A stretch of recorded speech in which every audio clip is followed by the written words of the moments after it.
So Kent County Council has a number of concerns around vapes, and particularly disposable vapes.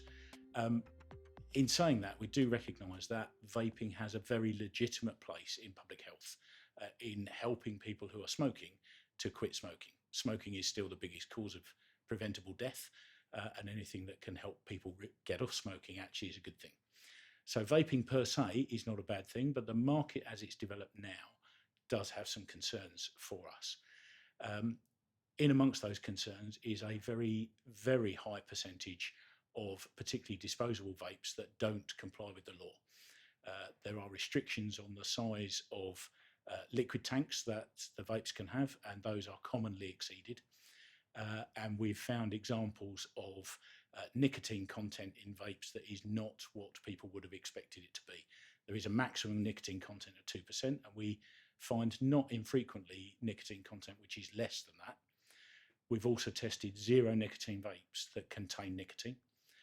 And we mustn't lose sight of the fact that nicotine is toxic. It's a poison, and people can die of nicotine poisoning.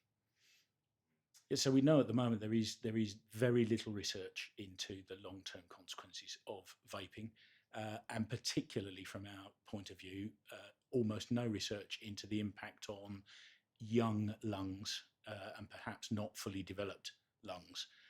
As to any damage that vaping can cause in that kind of space. There's lots of research around smoking. We know how bad smoking is. We believe vaping is safer, but actually the research isn't there at the moment. Yeah, so the situation with young people, particularly in vaping, is that the public health benefit of vapes is to help people quit smoking. That's what their main purpose should be in our view. And they have a real benefit in that space. Young people actually who are taking up vaping are not the people who have smoked. So they're taking up vaping because they don't perhaps see it as being as harmful as smoking. And actually, nicotine is addictive.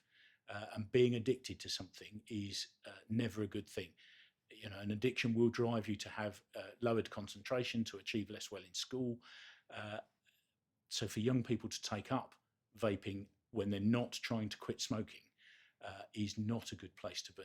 And some of the way that the market has developed, certainly in disposable vapes, in brightly coloured, sweetly flavoured, novelty kind of designs of the product, actually suggests that they are aimed at young people and even those who are too young to buy these things legitimately. Yeah, so the environmental impact of particularly disposable vapes is something that we're only really now starting to understand. Most disposable vapes that we've seen, particularly in our testing laboratory, are of a type that the batteries could be reused and could be recharged, but that's not how they're sold. They're sold as being disposable, and by that, the very nature of that kind of marketing, it means that people use them once and throw them away. They contain lithium-ion batteries. They are dangerous in their own right. If they overheat, they can explode, and we have seen situations in Kent of fires caused by these, the most recent in a dust cart, a rubbish lorry. So there are some significant environmental concerns. In addition to that, there is the plastics, there's the electronic sort of elements in terms of the chips and the wires and so on. So there are impacts to this beyond the straightforward health impacts of vaping.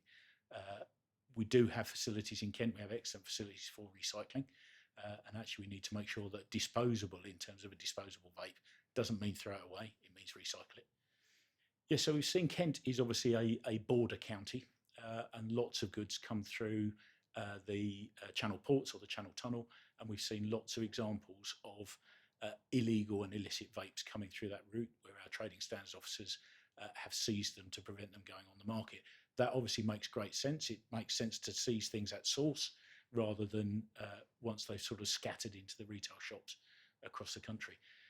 We've seen a whole range of illicit products, from those that are specifically aimed at children with cartoon kind of character tanks, to those that are huge in terms of the amount of vape liquid they contain, and a whole range of stuff in terms of flavours and colours and various presentation. So far this year, we've seized over 800,000 illicit products at the port and prevented them entering the market space. The kind of advice that we would give to people in relation to vaping is, if you don't smoke, don't start to vape. There's no reason to do that, and it will just lead to an addiction. So that's the first and perhaps the biggest piece of advice. In addition, if you do smoke and you're looking to stop smoking, then vaping might help you. So that's the legitimate use for vapes, and that's a real public health advantage. In terms of buying vapes, then we would suggest that you buy them from a legitimate retailer, somebody who, if you do have a problem with a vape, you know who they are and it can be traceable. We would suggest that when you're looking at a vape, it needs to be labelled so you can understand how much nicotine it's got in it, how big the tank is, how many puffs you're likely to get out of it. Anything that's giving you thousands of puffs is going, as a disposable vape, is going to be illegal. And if it's illegal for that reason, you can't have any certainty about what's in it when you're bringing it into your lungs. So in terms of buying vapes, use a legitimate retailer to source your product. And finally, if you do use a disposable vape, then recycle it, don't throw it in the bin. We can't take action without your reports. We need everyone who comes across fake, illegal, or unsafe goods to speak up and report them. Your reporting can help us target our resources to warn and protect others. Report to the charity Crimestoppers on 0800 555 111. You'll stay 100% anonymous, always. To get advice, call the Citizens Advice Consumer Helpline on 0808 223 1133.